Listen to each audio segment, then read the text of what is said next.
Glória a Deus. Os irmãos, abre aí a sua Bíblia em Atos capítulo 2. Texto muito famoso, conhecido dos pentecostais. Né? Na verdade, o mais conhecido é Atos 1:8, né? Atos 1:8 está para os pentecostais como João 3,16 está para todo crente. Né? Então, Atos 1:8 é como se fosse João 3,16 do pentecostal. E eu quero ler Atos capítulo 2. Vou ler aí três textos mais rapidamente. Eu coloquei errado aqui, mas vou ler Atos 2:1. Vamos lá, Atos 2:1. Chega do dia de Pentecostes, estavam todos reunidos em um só lugar. De repente veio do céu um som como de um vento muito forte e encheu toda a casa na qual estavam assentados. E viram o que parecia línguas de fogo que se separaram e pousaram sobre cada um deles. Todos ficaram cheios do Espírito Santo e começaram a falar noutras línguas, conforme o Espírito os capacitava. Havia em Jerusalém judeus devotos a Deus, vindo de todas as nações do mundo. Ouvindo-se o som, ajuntou-se uma grande multidão que ficou perplexa, pois cada um ouvia falar em sua própria língua. Atônitos e maravilhados, eles perguntavam: acaso não são galileus todos esses homens que estão falando? Então, como os ouvimos cada um de nós na nossa própria língua materna, partos, medos, elemitas, habitantes da Mesopotâmia, Judéia e Capadócia, do Ponto e da província da Ásia, Frígia, Panfilha, Egito e das partes da Líbia próxima a Cirene, visitantes vindos de Roma, tanto judeus como convertidos ao judaísmo, cretenses e árabes, nós os ouvimos declarar as maravilhas de Deus em nossa própria língua. Antônitos e perplexos, todos perguntavam uns aos outros: o que significa isso? Alguns, todavia, zombavam deles e diziam: eles estão bebendo vinho. Amém? Tem outros textos para nós lermos, mas eu vou deixar lá para as aplicações. Eu quero fazer uma pergunta, quero começar fazendo algumas perguntas para vocês. Vocês respondem para vocês mesmos, tá bom? Primeira pergunta: quantos acham que a nossa igreja é pentecostal? Quantos acham? Quem de vocês acha? Não, essa igreja aqui é pentecostal. Essa é a primeira pergunta. O pastor Everton não vale que ele é professor de teologia. Ele já conhece a estrutura da igreja. Vocês acham que a nossa igreja é pentecostal? É uma boa pergunta. A pastora Juliana cantou aqui falando língua estranha. Meu Deus do céu, se isso não for pentecostal, a gente está com defeito. O que é uma igreja pentecostal? O que é uma igreja pentecostal? A primeira é: a nossa igreja é pentecostal? Eu acredito que a maioria deve falar: não, pelo amor de Deus, eu estou aqui há algum tempo, é pentecostal. Mas o que é uma igreja pentecostal para você? Para você, o que é uma igreja pentecostal? O que a Bíblia fala sobre Pentecostes? Então, para a gente organizar o nosso pensamento e pensar melhor sobre o que é ser um pentecostal, a gente precisa saber o que a Bíblia está falando do tal Pentecoste, que nasceu tudo isso que a gente faz aí ao longo de alguns séculos. O tal do pentecostalismo que está varreu o mundo, depois que surgiu na Rua Azusa com um grande avivamento. Esse negócio veio aqui para o Brasil e está varrendo o mundo. O Brasil, até quem não é pentecostal fala que é pentecostal. Tem igreja católica virando igreja pentecostal. Tem igreja católica pentecostal, do poder de Deus. Coloca do poder de Deus, que é para dar ênfase. Aqui o negócio é pentecostal.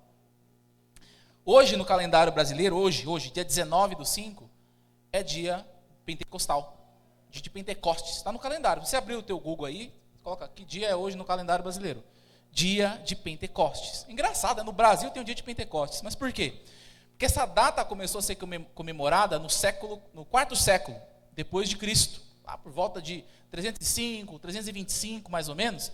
Eles colocaram no calendário, tiveram 2 concílios importantes que eles se reuniram, tipo uma reunião de obreiro, vamos falar na linguagem da nossa aqui, né?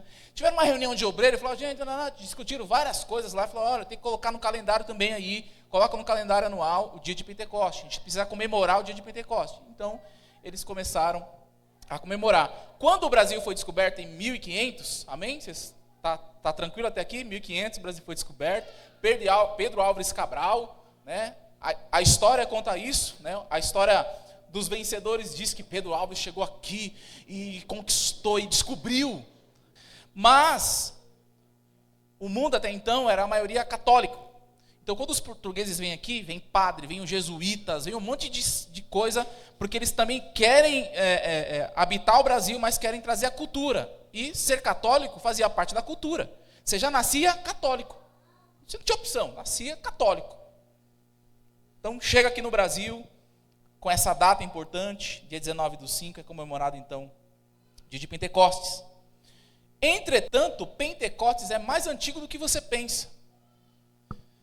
É muito mais antigo do que nós pensamos. A raiz daquilo que nós lemos aqui, 2:1, chegando o dia de Pentecostes, é muito antiga. Vem do povo de Israel, judeus, quando ainda eles eram conhecidos como hebreus. Estavam peregrinando no deserto. Eles não tinham terra ainda.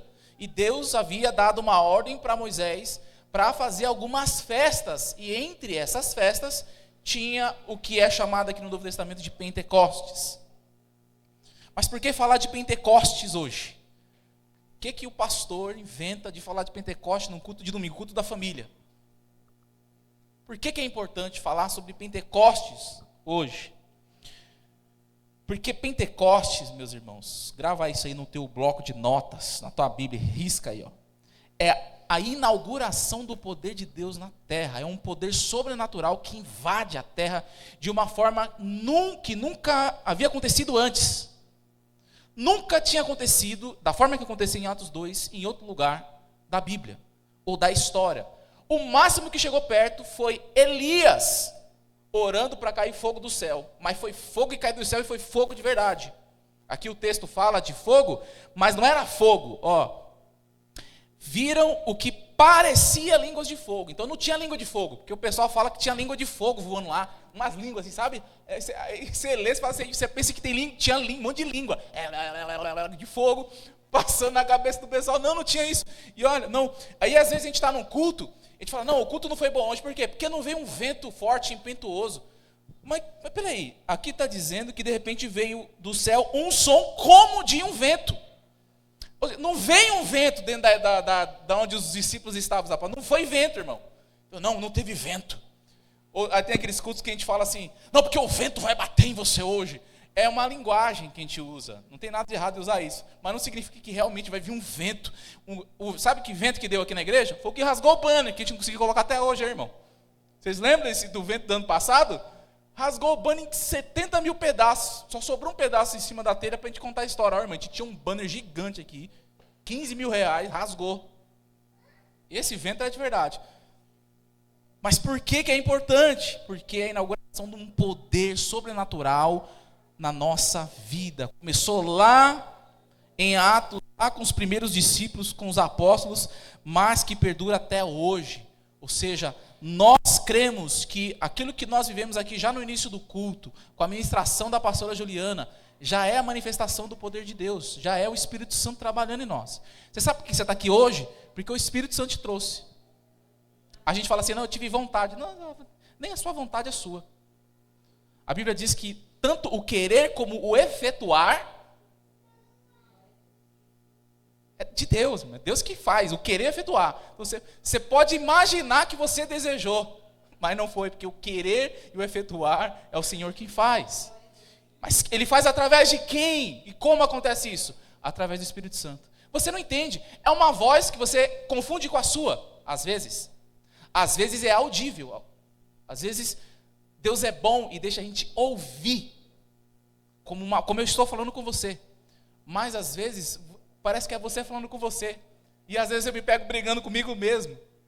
Você já brigou com você mesmo? É o Espírito Santo falando com você e você fica brigando. Dentro do teu coração, não, mas por que eu vou fazer isso? Eu não vou fazer isso. Aí tem um outro você dentro de você falando, não, mas você tem que ir, porque eu estou falando para você ir. Mas você fala, mas como assim? Eu estou mandando? Não. Aí, até você acordar e perceber que é o Espírito Santo que está falando com você, demora um pouquinho. Mas é o Espírito Santo que está, através da nossa vida, falando por meio da palavra. Então, meus irmãos, nós precisamos nos encher desse poder, desse Espírito Santo.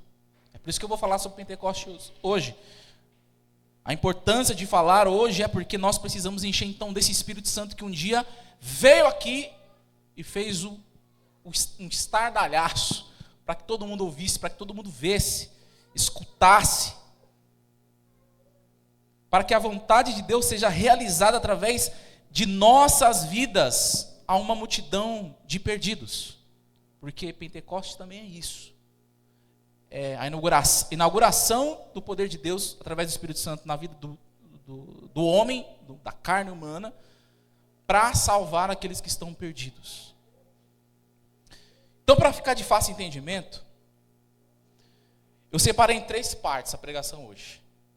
Que uma parte eu preciso explicar e outra parte eu preciso aplicar. Se eu chegar aplicando, você pode até entender, mas aí você não vai saber o porquê que eu fiz a aplicação. Eu quero separar em 3 partes. A primeira eu quero falar sobre a origem do significado. Depois eu vou falar sobre o Pentecostes, depois da ressurreição de Jesus, que a gente vai chegar nesse texto que eu li. E por último eu vou fazer 4 aplicações sobre o Pentecostes nos nossos dias, para a gente viver hoje. Você vai entender o que é Pentecostes, você vai entender o texto que a gente leu e como a gente vive o Pentecostes hoje. Amém? Alguém ainda quer viver esse negócio do Pentecostes? Se você não entende, está falando, tá, o que é isso? Eu quero viver o negócio do Pentecostes, não, o que é Pentecostes? Calma, no final da mensagem, meus irmãos, hoje eu tenho uma missão hoje aqui, de terminar a mensagem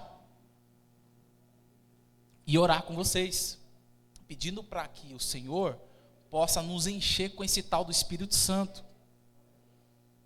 Sabe por quê? Porque com o Espírito Santo a gente consegue fazer muita coisa. Sem o Espírito Santo a gente não consegue fazer nada. Eu estou pregando hoje, não é porque eu estudei. Eu estudar me ajuda a pregar um pouco melhor, né, pastor F, teólogo, está ali, sabe o que eu estou entendendo. Mas se não é o Espírito Santo, eu não prego. Se não fosse o Espírito Santo na vida da irmã Pati na quinta-feira, ela não pregaria. Se não é o Espírito Santo na vida da pastora Juliana ministrando louvor, ela não ministra. Quem realiza tudo é o Espírito Santo. Quem promove todas as coisas hoje é o Espírito Santo.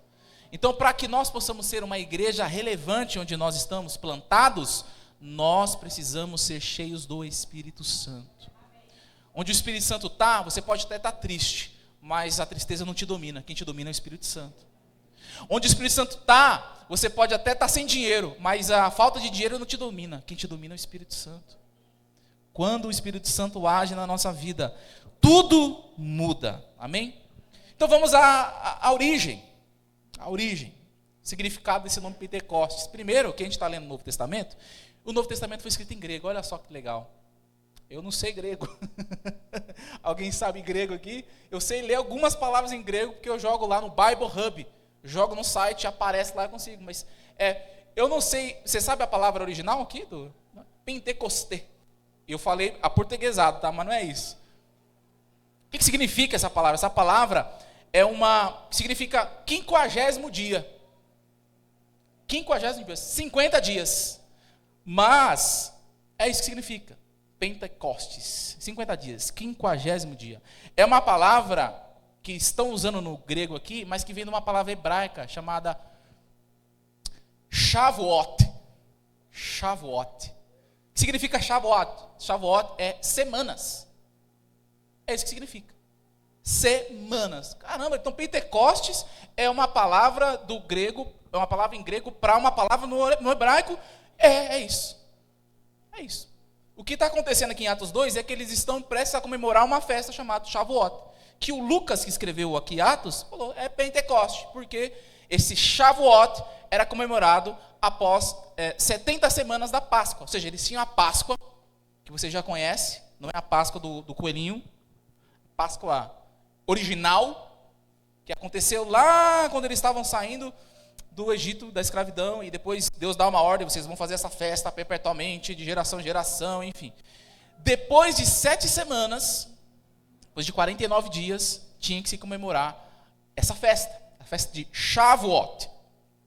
Então tinha a Páscoa, tinha Sukkot, que é a festa dos tabernáculos, a festa das cabanas, que eles fazem até hoje. Quando tem essa festa lá nos Estados Unidos, Nova York praticamente é dominado por judeus. Os judeus mandam lá em Nova York. Você vê nos apartamentos, se você colocar foto no Google, você vai achar que eu estou falando. Eles armam tendas nas sacadas, Porque está na hora de comemorar. Onde eu estou, eu comemoro. Então eles vão para acampamento, eles vão para chácaras e sítios e sabe aquelas cabaninhas que tem? Eles compram aquilo lá e vão, porque eles estão comemorando. É uma festa que deve ser comemorada. E tem o Shavuot, que é a festa da colheita. Então eles passam aí durante 7 semanas se preparando para fazer uma palavra que eu esqueci o nome agora, é Havav, que é traduzida como amor, lá no Pentateuco, mas que significa doação. Eles passam esse tempo e quando vai chegar a festa das colheitas, eles vão fazer uma doação, uma oferta, um sacrifício com as primícias. Então eles pegam as primícias, o primeiro dízimo, e vai lá para essa festa e faz o culto que eles fazem. Então, isso é Shavuot. Como é que era comemorado? Eles faziam a oferta das primícias. Os agricultores traziam as primeiras frutas maduras, chamada de bicurim. Bicurim, não parece nome que a gente dá para criança que está fazendo negócio? Ela é o bicurim. Não parece nome que a gente dá para criança que está fazendo arte? Ô bicurim, tira esse bicurim daqui. Bicurim eram frutas maduras. Os primeiros grãos da colheita, eles tinham que recolher tudo isso e levar lá para o tabernáculo. E quando era no templo, aqui no caso do templo, eles tinham que chegar até o templo e entregar no templo. Eles ofereciam também sacrifícios específicos, com pães feitos dos primeiros cereais colhidos. Você vai encontrar em Levítico 23.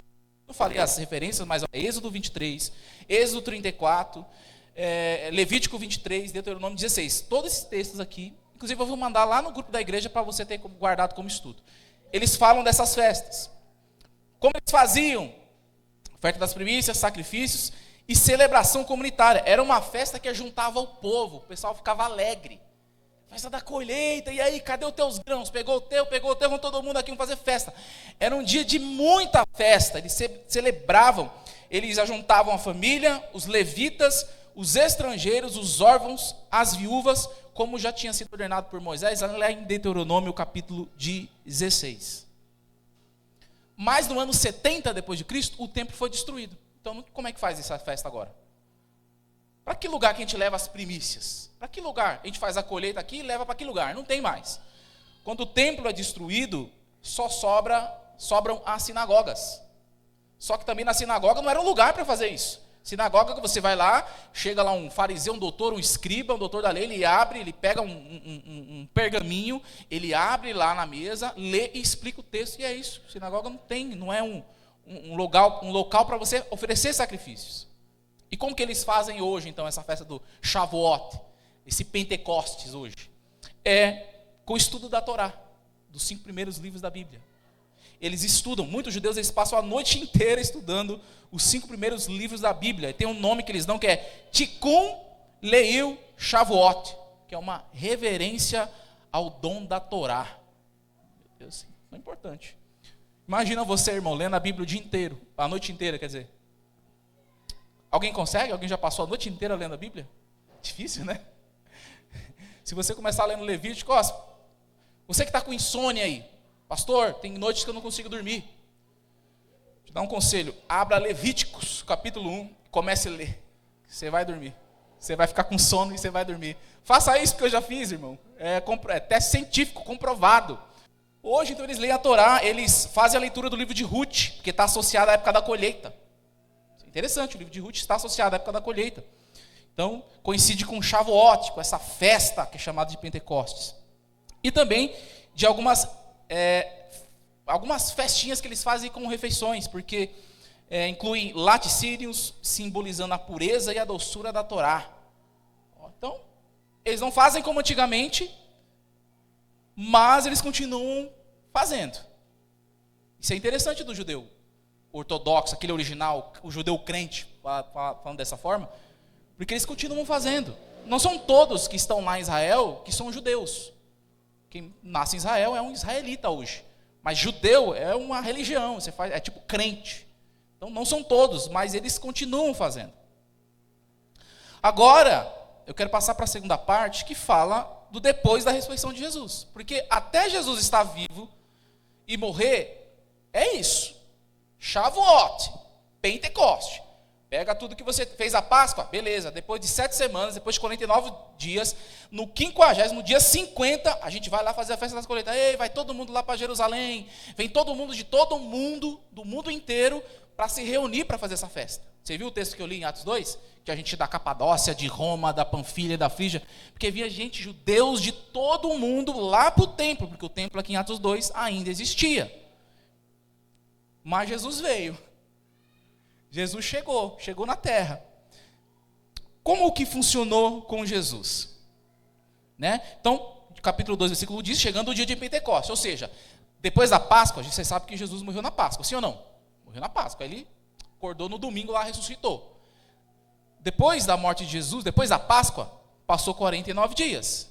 Então, chegando o dia de Pentecostes, chegando no dia 50, ou seja, depois de 50 dias que Jesus havia morto, ressuscitado. Isso é importante, essa informação é importante. Porque Jesus havia avisado aos discípulos que ele enviaria o Espírito Santo. João, capítulo 14, versículo 25 e 26. Eu lhes darei, eu estou indo, não fiquem tristes. Lá, capítulo 14, versículo 1. Não se turbe o vosso coração, credes em Deus, credes também em mim. Na casa de meu pai há muitas moradas. Se eu não tivesse dito isso a vocês, eu não teria ido preparar lugar. Mas é por isso que eu estou falando para vocês, porque eu vou lá preparar lugar, mas eu vou voltar. Vocês não vão ficar sozinhos. Eu quero que onde eu estou, vocês estejam também. Ele vai falando, chega no versículo 25, 26, ele diz assim, olha, mas eu lhes darei um paracleto, eu te darei um consolador. Eu vou deixar outra pessoa com vocês, que é o Espírito Santo. Então Jesus, ele tinha falado com os discípulos, olha, eu vou deixar um Espírito com vocês aí. Só que os discípulos não entendiam Jesus. Quando que os discípulos foram entender Jesus? Depois que Jesus apareceu ressuscitado. Só depois disso. E ainda Tomé foi um dos que falou, não, eu só acredito se eu ver. Se ele não me mostrar a mão aqui, ó, tem que estar furada a mão. Aí Jesus fala, Tomé, bem-aventurados aqueles que não viram e creram. Você, aqui, Tomé. Pois bem, Jesus tinha prometido o Espírito Santo.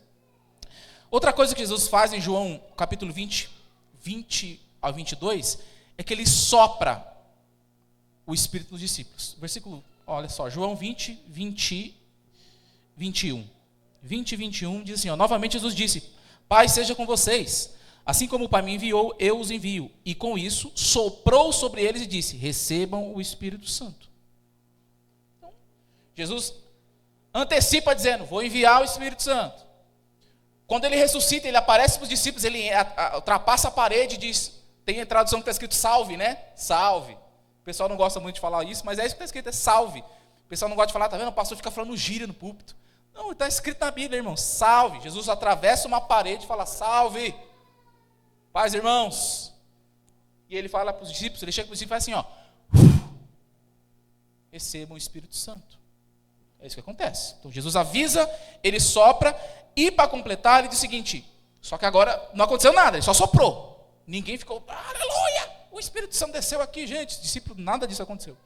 Ele diz o seguinte, lá em Lucas 24, 46. Lucas 24, 46.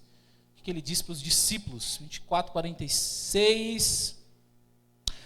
Ele lhes disse, Jesus, está escrito que o Cristo haveria de sofrer e ressuscitar dos mortos no terceiro dia, e que em seu nome seria pregado arrependimento no perdão dos pecados, todas as nações, começando por Jerusalém. Vocês são testemunhas dessas coisas. Eu lhes envio a promessa do meu Pai, mas fiquem na cidade até serem revestidos do poder do alto. Então vamos lá. Ele fala do Espírito Santo que haveria de vir no lugar dele. Ele ressuscita e sopra o Espírito Santo sobre os discípulos. E agora ele fala, soprei, agora vocês vão ficar em Jerusalém, porque agora vai vir um poder que é diferente, vai vir do alto. E esse palavra poder tem um significado que eu vou usar nas aplicações hoje. Mas guarda isso, esse poder que ele está falando aí. Então vamos lá, é isso. Aí quando você vai para Atos 1:8, o texto que a gente gosta, está escrito, mas receberão poder quando o Espírito Santo descer sobre vocês. Receberão poder, de novo, quando o Espírito Santo descer sobre vocês. Então veja essa cadência. Já começa a mudar o dia de Pentecostes, quando está chegando o dia de Pentecostes. Os discípulos, eles estão se preparando também para a festa. Jesus não falou nada, só fica do alto que vai vir um poder. Jesus não falou nada, só falou isso. Então, como judeus, eles estavam fazendo o que o judeu faz. Acabou a Páscoa, vou ficar 50 dias aqui para a festa da colheita. Está todo mundo se preparando, todo mundo trabalhando. Todos os judeus estão fazendo a mesma coisa. Tem gente vindo de todo mundo lá para Jerusalém. É por isso que 3.000 almas se converteram nesse dia com a pregação. Tinha muita gente lá. Se 3.000 almas se converteram, imagina quantas pessoas não tinham lá. Tinha muita gente. Então tá lá. E aqui começa a se configurar. Porque no Shavuot, eles se preparavam para fazer doações em gratidão. Trazer as primícias. Mas em Pentecostes, que é Shavuot, a mesma coisa, eles conheceriam alguém que doou a vida por amor a eles. Tudo começa a mudar aqui. Eu estou me preparando para oferecer alguma coisa para o Senhor, eu chego lá, na verdade eu fico sabendo que alguém se doou por mim. Que agora existe uma salvação que não precisa fazer sacrifício.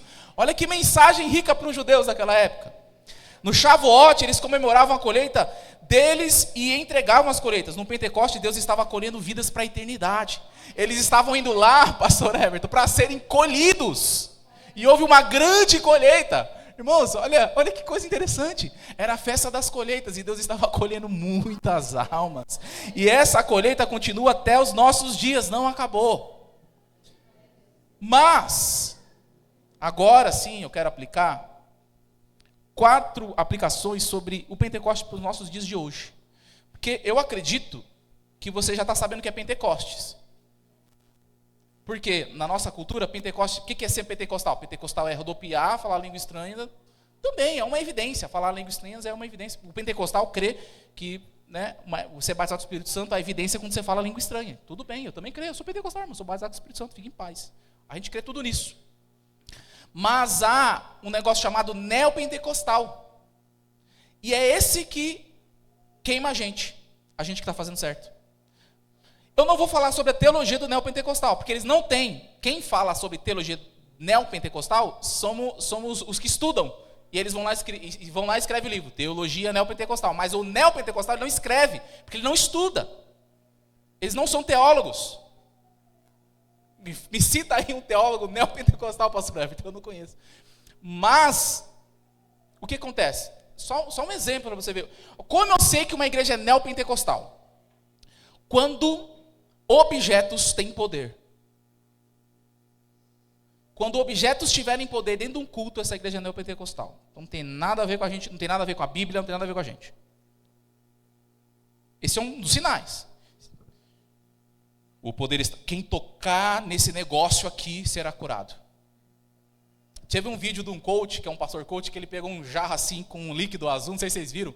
Eu vou derramar poder sobre a igreja hoje. Tem poder. E pega um jarro e joga água em todo mundo. Bah! Isso é neopentecostalismo. Isso não tem nada a ver com a gente, não tem nada a ver com a Bíblia. A Bíblia não ensina isso. Não tem lugar nenhum isso na Bíblia. Se você achar, eu rasgo a Bíblia que eu comprei agora. Eu como a Bíblia na frente de vocês. Vocês precisam me provar. Irmãos, nós estamos aqui, ó, amor pela palavra, bereana, Atos 17, o bereano, ele ouve e fala, não, peraí, isso aqui não está na Bíblia não. Ah, então pastor, quer dizer que nós bereanos, nós somos os juízes? Não, não é isso. É que nós não estamos passíveis de culpa, de aceitar o erro, de ouvir, aceitar, engolir e ir embora. Não é assim que funciona com a gente. Nós ouvimos a palavra de Deus, analisamos, pastor, isso está errado, não pode. 1 João capítulo 4, versículo 1. Não pode? Crente não pode fazer isso? Meu Deus, então a Bíblia está em contradição. 1 João, capítulo 4, versículo 1. Olha só o que diz aqui. Ó. Amados, não creiam em qualquer espírito. Espírito aqui, quem fez aula de hermenêutica, não é espírito. Espírito aqui é pessoa. Tá bom? Pessoa. Então eu vou traduzir. Amados, não creem em qualquer pessoa, mas examinem as pessoas para ver se elas procedem de Deus, porque muitos falsos profetas têm saído pelo mundo. Então, meu irmão, está ouvindo uma pregação lá, mas me emocionou. Irmão, dá uma olhada nesse negócio direito aí. Pregação é combate. A pregação, ela te tira do conforto. Ela não só faz você chorar. Ela te faz chorar, às vezes te emociona, mas muitas vezes, a maioria das vezes, ela vai te deixar você desconfortável. Você vai ouvir, nossa, meu Deus do céu, eu preciso mudar isso. A pregação, muitas vezes eu vou estar pregando aqui e você fala, eu não estou gostando do que o pastor está falando hoje. Eu pensei que ia vir para a igreja hoje, ia ter uma palavra de vitória. Uma palavra mais, sabe, aquela palavra assim, sabe, que você sai todo negociado assim, né, pastor, dá aquela palavrinha para nós lá, pastor. Aquele negócio que a gente se sente assim, fala, pastor, aquele negocinho, por favor. A gente quer. não estou dizendo que isso é pecado, tá, gente? Mas tem que tomar cuidado, porque muitos falsos profetas. Hoje, no começo, todo mundo falava mal. Agora, é comum ter pastor coach. Hoje tem teologia do coach. Olha onde nós chegou. Olha onde nós chegou. Irmão, isso não é bom não, tá bom?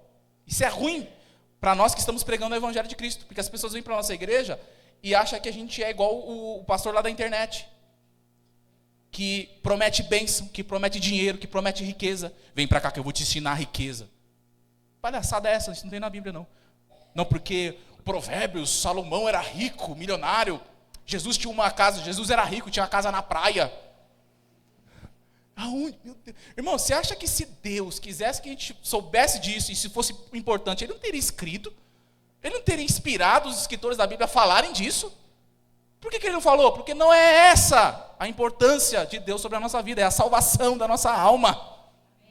Então, nós precisamos tomar cuidado.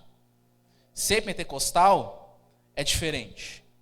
Um crente pentecostal, ele crê que chegando o dia de Pentecostes, Jesus, depois de ter soprado o Espírito nos discípulos, jogou um poder sobre eles, e que esse poder fez com que eles fossem grandes pregadores e ganhadores de almas.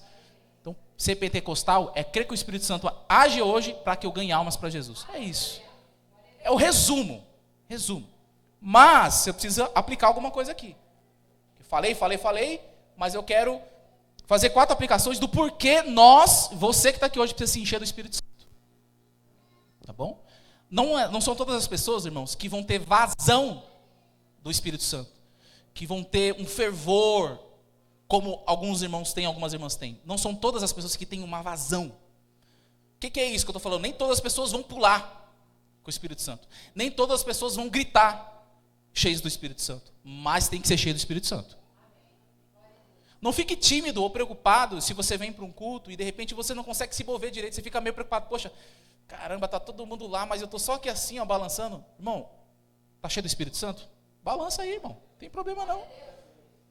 Ah, não, mas aqui tem uma irmã que fala em línguas altas. Oh, glória a Deus. Deus deu para ela. Deixa ela falar lá. Mas você está cheio do Espírito Santo? É que eu não sei cantar a música que cantou aqui. Você está cheio do Espírito Santo? Não, nem a música. Não são as músicas que nos enchem do Espírito Santo. Não são. Não são as campanhas que nos enchem do Espírito Santo. Não são coisas externas. Mas o próprio Senhor quando você o busca. Qual que é a importância então de nós nos enchermos do Espírito Santo? Primeiro, porque é o Espírito Santo que empodera a igreja. Quem empodera a igreja? Hoje todo mundo fala sobre empoderamento, né? Quem empodera a igreja é o Espírito Santo. A palavra em Atos 1:8 aqui, mas receberão poder. Sabe essa palavra poder que eu falei para você? Escreve aí. No grego é dinamis. O que é dinamis? Bom, você já ouviu falar sobre dinamite, já encostou aí. Dinamis é um poder explosivo. É algo que explode. Vocês já viram esses filmes que tem essas explosões? Do carro, pá, explode assim. É isso que é dinamis. Então, olha a mensagem de Deus para nós. Esse poder que vem sobre nós, que está sobre nós, e que pode te avivar hoje, que pode mudar a tua mentalidade espiritual hoje, ele é um poder explosivo. É por isso que quando alguém recebe, não dá para ficar parado, irmãos. Quando você sente, você não consegue ficar calado. Não é um negócio tranquilinho que vem assim e pega você assim, não. Recai em tua graça, recai de novo em tuas mãos. Não é esse. Inclusive essa canção é uma canção para nos ajudar a estar nos braços, descansar nos braços de Deus. Mas o poder que Jesus falou que viria é explosivo. É algo que chama a atenção. A nossa igreja deve ser empoderada pelo Espírito Santo, porque senão a gente não chama. Quem chama a atenção dos ímpios? O Espírito Santo. Não somos nós. A gente pode pregar bonito. A gente pode fazer o curso de hermenêutica. Você pode fazer o curso de homilética. Você pode fazer o curso de teologia. Mas se não tiver o dinamis, o poder do Espírito Santo sobre você, não vai dar em nada. Não dá em nada. Mas se a nossa igreja for, em nome de Jesus, empoderada pelo Espírito Santo, aí vai acontecer o que aconteceu no dia de Pentecostes. Todo mundo teve que parar para ver o que estava acontecendo. O que está acontecendo naquela igreja ali? Que eu passo, o pessoal não para de gritar. Estão cantando a música lá, mas estão gritando. O que é isso? Eles não escutam a música, eles não assistem, eles têm que ficar gritando. Deus é surdo. Já ouviram falar isso aí? Não, Deus não é surdo não, é porque o poder que Ele derrama sobre nós não é uma aquarela, é algo que nos move, que dá coceira no pé. É por isso que você vê uns crentes assim, ó. Irmão, você não está batendo para ficar bonito não, é porque dá um negócio, começa a formigar os dedinhos do pé, vai subindo assim, daqui a pouco você não consegue segurar, aí você chora sem querer chorar, aí antes você sentia só um arrepiozinho, daqui a pouco o seu corpo começa a vibrar, parece que você está parado, e o seu corpo está assim, ó, por dentro. Isso é um poder que entra em nós e nos deixa inquietos. Por que você tem que se encher do Espírito Santo? Porque o Espírito Santo vai tirar você do teu comodismo. Não, pastor, é que eu tô meio... Não, é porque você está sem o poder do Espírito Santo. Não, pastor, é que eu tô meio... Não, é que você... Chama mais o Espírito Santo para a tua vida. Busca mais. Irmão, o poder que age no mundo hoje é do Espírito Santo. É que a gente fala pouco dele, mas quem age hoje é o Espírito Santo. Pastor, estou desanimado. Irmãos, desanimado, você consegue ser cheio do poder de Deus. Sabia? Desanimado, você consegue ser cheio do poder de Deus. Você consegue sapatear assim na presença de Deus, mesmo triste. Quantos irmãos você conhece aqui na igreja que está passando por momentos difíceis, mas está aqui, ó, e levanta a mão, e não sei o quê, porque eu estou chorando, eu estou passando por dificuldades, mas o Espírito Santo não me deixa inquieto, Ele não me deixa parado, Ele não me deixa só olhando o culto, só, eu sei o que vai ter hoje na igreja, eu vou lá aprender sobre Pentecostes. Não, eu quero mais desse negócio então, já que agora eu sei o que é Pentecostes, eu quero viver mais, eu quero ser um empoderado pelo Espírito Santo. Numa sociedade que tudo é empoderamento, seja empoderado pelo Espírito Santo. Em nome de Jesus. Porque nós devemos nos encher do Espírito Santo. Segundo lugar, porque o Espírito Santo amplia a proclamação do Evangelho. Irmão, não é o nosso talento. Não é. A gente pode ser bom. E tem que ser bom mesmo. Tá, irmãos? Eu tenho que explicar e falar porque antigamente os pastores, eles como é que chama a palavra? Não é decapitava, mas... Tem uma palavrinha que eu esqueci agora. Podava os talentos. Uma pessoa saía bem, começava a cantar melhor, tal, cortava. Já não deixava cantar, já não, porque aqui não tem estrelismo. Não, irmão, tem que ser bom mesmo. E tem que ser muito bom. Tem pessoas que vão entrar na igreja e elas não querem nada com a igreja, mas vai ver você cantando. Teve um culto, um testemunho do pastor Alexandre aqui para você contar. Teve um culto aqui que o filho da irmã Josi veio. E ele veio com a esposa e com o filho. Eles não estão aqui, vocês sabem que a irmã Josi mudou de lugar. Inclusive, ele é meu vizinho lá em Osasco. O filho da irmã Josi. Mas quando ele veio aqui, que ele veio com a esposa, quando terminou o culto, eu fui falar com ele. Ele falou assim, pastor, eu não sei te dizer o que aconteceu, porque ele não é crente. Eu não sei te dizer o que aconteceu, mas como é que é o nome daquele rapaz que estava cantando? Eu falei, pastor Alexandre. Cara, você tem que falar com ele, cara. Porque ele tem um negócio diferente. Olha o que ele falou, meus irmãos. Você está entendendo que quando tem um Espírito Santo é um negócio diferente? Vocês viram a pastora Juliana cantando hoje? Vocês viram quando o Reginaldo e a Cris cantam? Quando o pastor Alexandre canta, quando a Fê canta? Vocês não sabem, você não percebe quando a Miriam está cantando também? Não tem um negócio que é diferente. Todo mundo canta, mas tem um negócio diferente. O que isso faz? Amplia a proclamação do Evangelho. Porque chega alguém na igreja e fala, eu não entendi a pregação, mas aquela pessoa estava cantando, eu acho que eu quero esse Jesus que ela estava cantando. Amplia a proclamação. Capítulo 2, versículo 5 de Atos diz, havia em Jerusalém judeus, devotos a Deus, vindo de todas as nações do mundo. O que aconteceu é que houve um grande barulho, foi todo mundo ver o que é, tem um acidente aqui, caiu uma muralha, o que aconteceu? Bateu o carro, chega lá, tem um monte de gente falando em idiomas diferentes. Olha só que interessante. Eles não estavam falando línguas estranhas, tá bom, gente? Pelo amor de Deus, aqui nesse texto eles não estavam falando línguas estranhas. Eles estavam falando idiomas diferentes. É por isso que o texto vai citar que tinha gente da Panfilha, gente de todas as nações lá, porque quando eles estavam falando nessas línguas, que o Espírito Santo, no versículo 4, todos ficaram cheios do Espírito Santo e começaram a falar em outras línguas conforme o Espírito Santo os capacitava.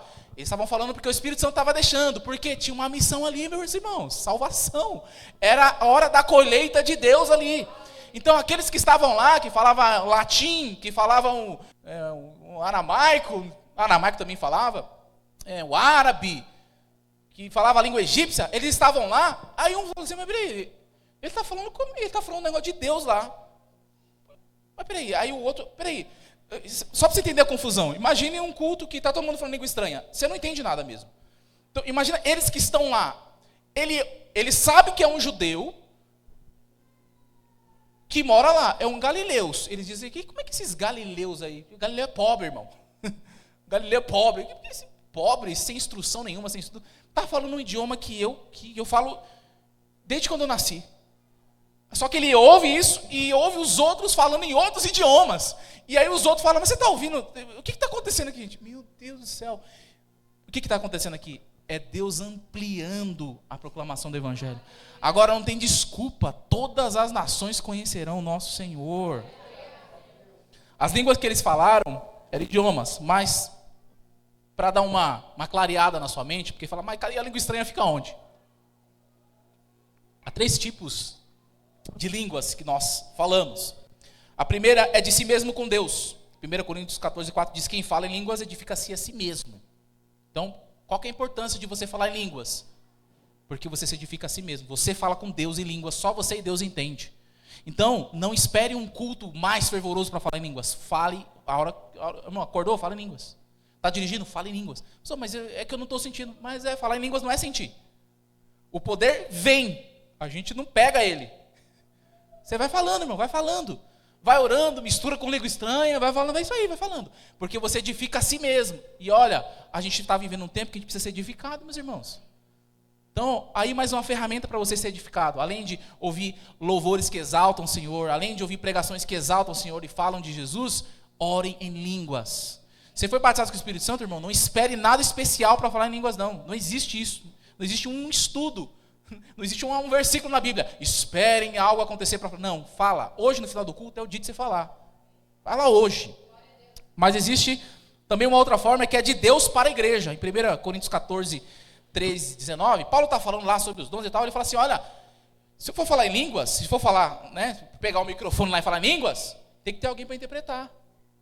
Então existe também a interpretação de línguas. É um dom. Então, é por isso que muitas vezes você não vai ver eu falando em línguas no microfone, a não ser que Deus, por exemplo, teve uma santa ceia, que aprove Deus falar comigo, eu falei algumas línguas, afastei um pouco, entendi o que Deus queria e falei para os irmãos. Se Deus não tivesse falado nada, eu ia falar em línguas comigo mesmo. Porque quem fala em línguas edifica a si mesmo. Mas também existe uma outra forma, que é Deus querendo edificar a igreja. Então, nós edificamos a nós mesmos, Deus edifica a igreja, e o terceiro é esse, de Deus para o indivíduo. O Ervaldo, cadê o Ervaldo? Ele me contou um testemunho uma vez, que estavam num culto e tinha uns chilenos, eu não lembro se é chileno, bolivianos, eles estavam num culto, e o cara que estava pregando, ele estava pregando normal, é o irmão da igreja, estava pregando em português, pregou tudo em português, normal. E aí os bolivianos foram lá emocionados lá, e eles ouviram em espanhol a pregação, mas o cara pregou em português, irmão. Porque Deus usa isso para o indivíduo, como aconteceu aqui. Então fique tranquilo. Não é porque o texto que eu estou lendo hoje fala de idiomas que você não vai falar língua estranha, meu irmão. Pelo amor de Deus. Só desenrola esse livro que está na tua boca, que você não fala há muito tempo. Está na hora de desenrolar esse negócio aí. Mas também, em terceiro lugar, nós devemos nos encher do Espírito Santo, porque o Espírito Santo protege a mensagem que a igreja carrega. O Espírito Santo protege a mensagem que a igreja carrega. Se você proteger aquilo que você fala por si mesmo, cai por terra. Você não tem força suficiente para suportar os seus argumentos. A gente fala um negócio hoje, vai para um debate no podcast, fala um negócio hoje, semana que vem já mudou. Você fala um negócio da ciência hoje, passa um ano, a ciência reformulou. Antigamente, não tome café. Você não pode tomar café. Café faz mal para o organismo. Você pode contrair um câncer. Ovos, Deus, não faça isso. Não coma ovos. Você pode morrer. Isso pode te causar um câncer. Hoje, está todo mundo falando, toma café, café é bom. Veja só, Atos 2,13. Alguns, todavia, zombavam deles e diziam, eles beberam vinho demais. Porque, meus irmãos, diante do poder de Deus e do Espírito Santo, vai ter 2 tipos de pessoas. Aquele que recebe o poder e fica maravilhado com aquilo que Deus está realizando, e aquele que vai olhar e falar, vai ficar zombando. Para quê? Para que gritar? Deus não é surdo. Aqui eles estavam falando que os judeus, que os cristãos estavam bêbados. Não, isso é festa da colheita, gente. Tornaram o caneco. Alguém precisa avisar lá que não precisa beber tanto. É festa da colheita. Como é que ele vai levar as primícias lá no templo, lá bêbado? Não pode. Eles estavam zombando.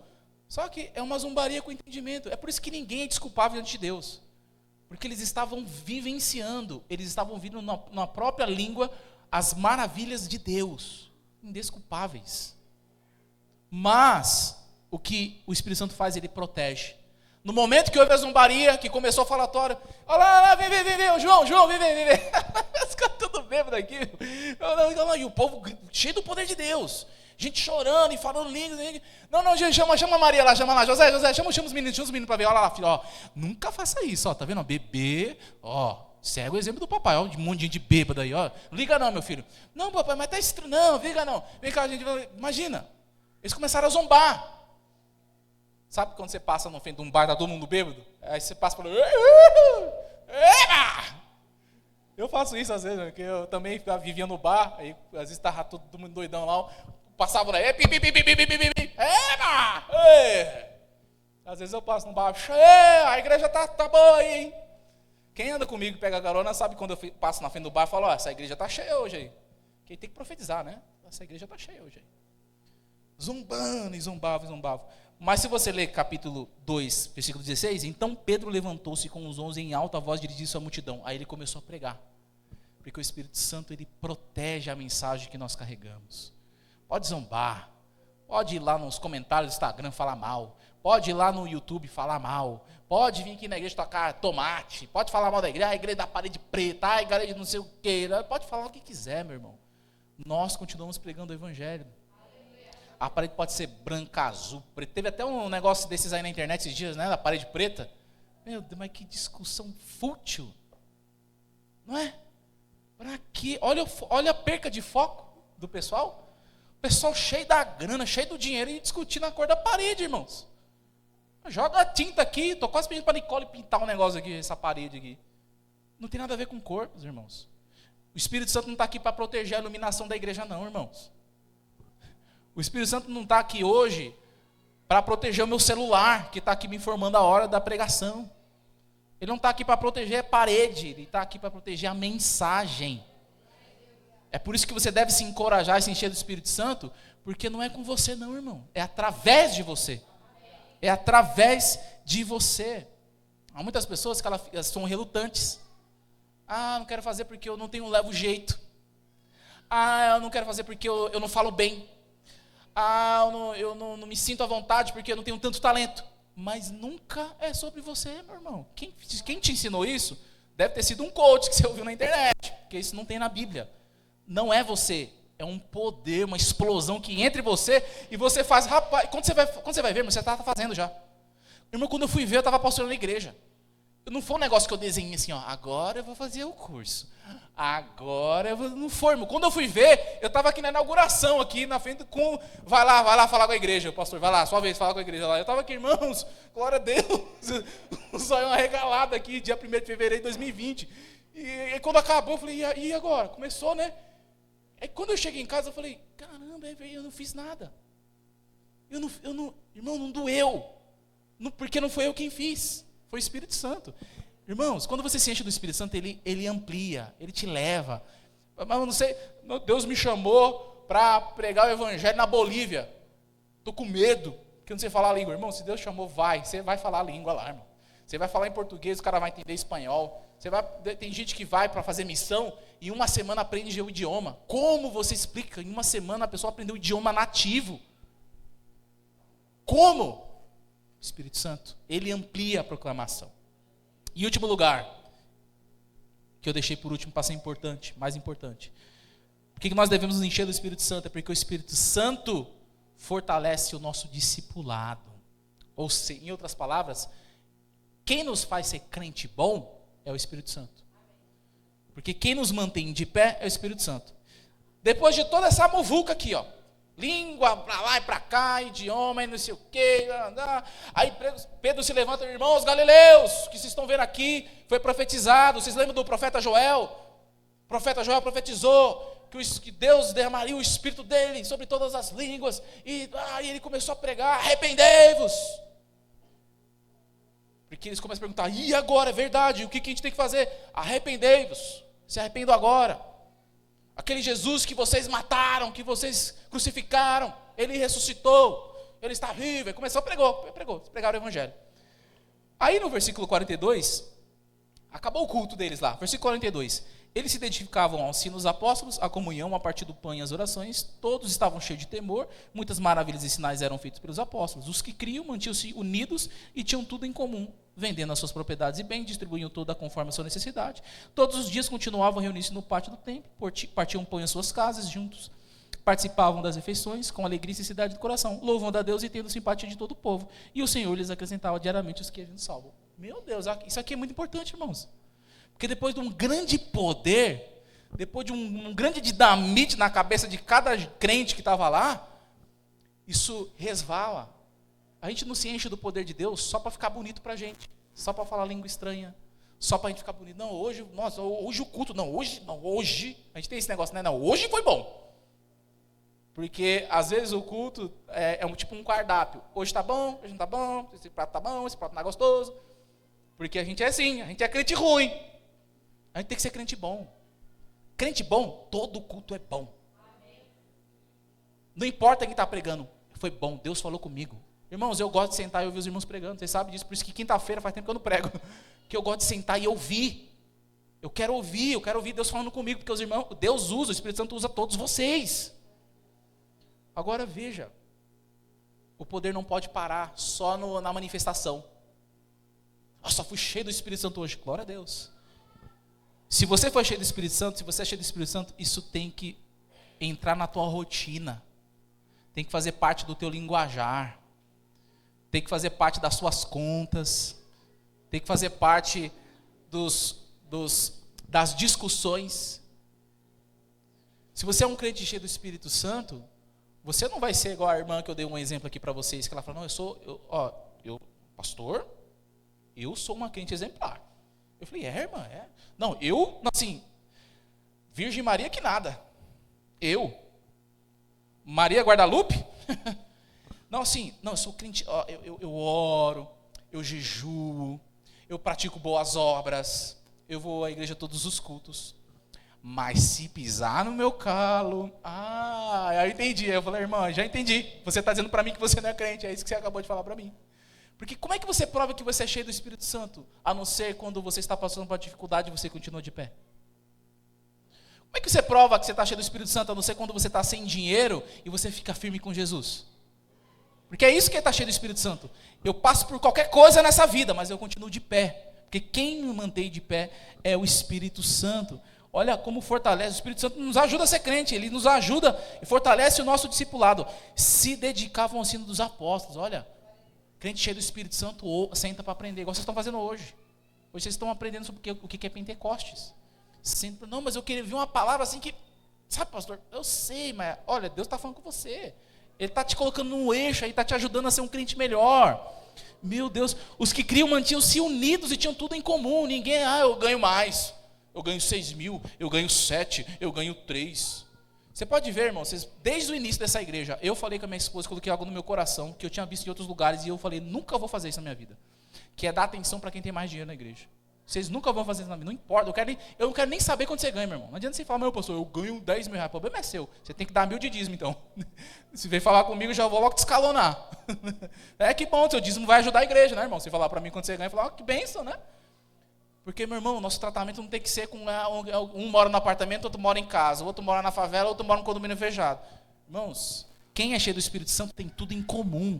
Porque o que nos mantém em comum é o Espírito Santo. Não é o nosso talento, não é o nosso dinheiro, não é o nosso carro, não é a nossa casa. Mas é um Espírito de Deus que habita em nós, que faz terminar o culto e a gente comer uma coxinha falando a mesma coisa. A gente toma um café dando a mesma risada. Amém? Agora, a pergunta que eu faço para você é: você é cheio do Espírito Santo?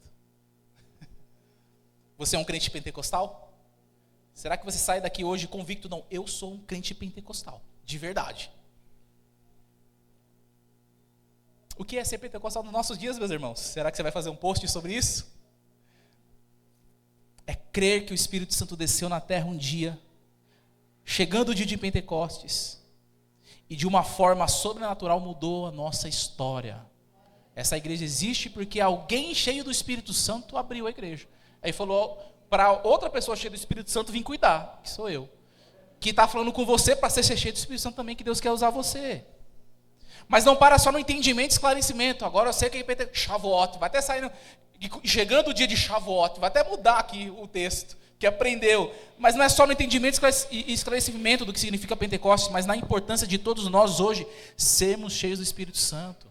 Para nós sermos empoderados no Espírito, para ampliar a nossa proclamação do Evangelho, para que nós possamos ser protegidos com a mensagem que nós carregamos, mais fortalecidos também, como discípulos verdadeiros de Cristo. Amém? Agora sim, eu quero orar. Como crente pentecostal, eu quero orar como um crente pentecostal. Eu sou um crente pentecostal que quer que o Espírito Santo continue fazendo as mesmas coisas que ele fez desde o início.